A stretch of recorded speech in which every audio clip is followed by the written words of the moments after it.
সরবে না, ওখানে গেলে দাঁড়িয়ে থাকবে।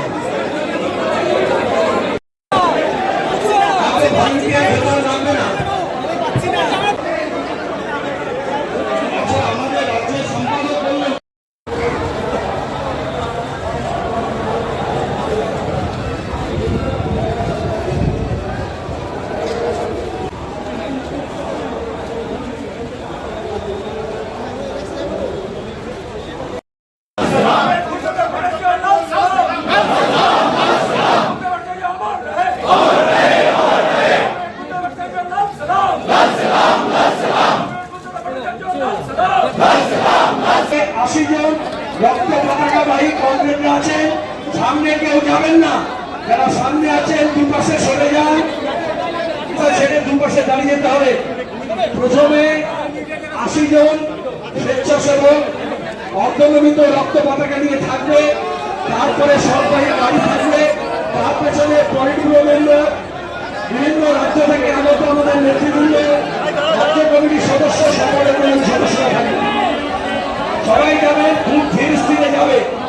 আর ইন্টারন্যাশনাল গান হবে, বাকিরা একটু কথা বলবেন না। বাকিদের অনুরোধ করবো তারা কথা বলবেন না, ইন্টারন্যাশনাল গান হোক আর স্লোগান হোক।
মরদেহ ৩:১৫ পর্যন্ত আলিমুদ্দিন স্ট্রিটে থাকবে।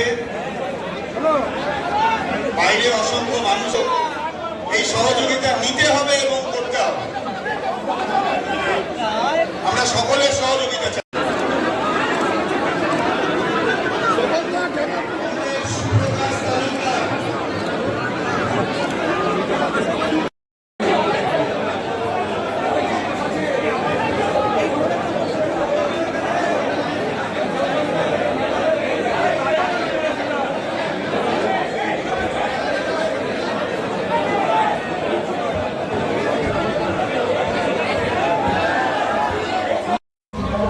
বুদ্ধদেব ভট্টাচার্যের মরদেহ আলিমুদ্দিন স্ট্রিট পার্টির রাজ্য দপ্তরে আসছেন। আমাদের সঙ্গে সহযোগিতা করছেন। এখনো অনেক কংগ্রেস যারা ভেতরে আছেন তাদের কাছে আমাদের অনুরোধ যে আমরা প্রথমে মরদেহ বাহী যে গাড়ি, সেই গাড়ি এখানে আসবে। প্রথমে নেতৃত্ব তাদের শেষ শ্রদ্ধা জানাবেন এবং তারপরে সকলে যাতে দেখতে পান, শেষ শ্রদ্ধা জানাতে পারেন, তার জন্য সহযোগিতা করা দরকার। ভেতরে যারা আছেন তাদেরকে বলবো যে আপনারা একটু বাইরে গিয়ে দাঁড়ান।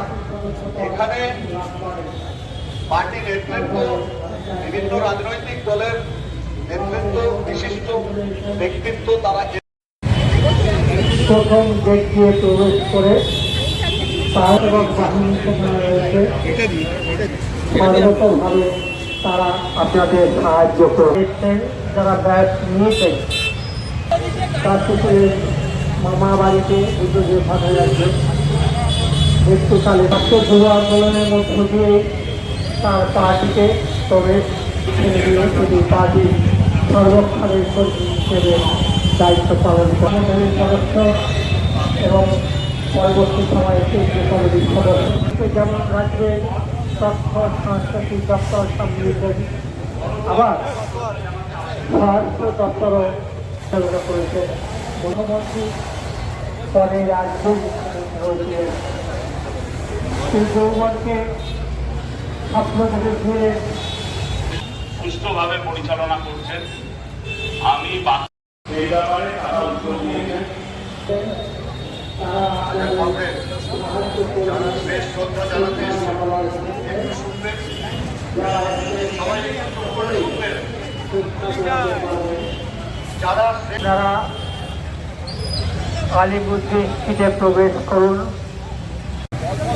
সকলের হাতে কীভাবে কাজ মুখ্যমন্ত্রী পরে মুখ্যমন্ত্রীর দায়িত্ব তিনি যথা তার মরদেহ আলিবুদ্দিন স্ট্রিটে